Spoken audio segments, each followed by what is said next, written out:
نفس الفكرة.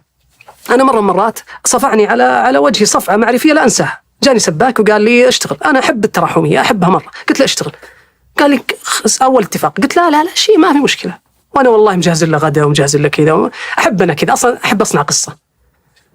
قال لي شوف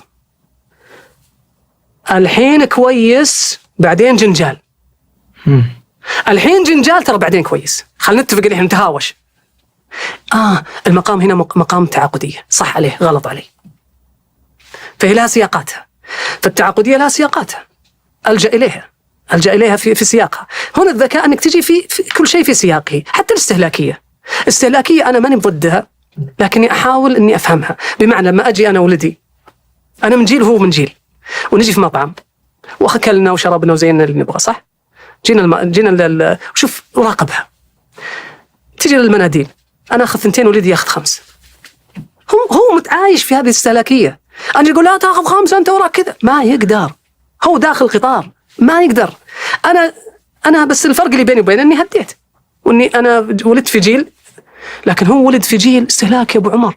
روح اطلب لك مشاوي، خبز فوق وخبز تحت، وهذا كله يرمى ترى، غير الخبز اللي برا.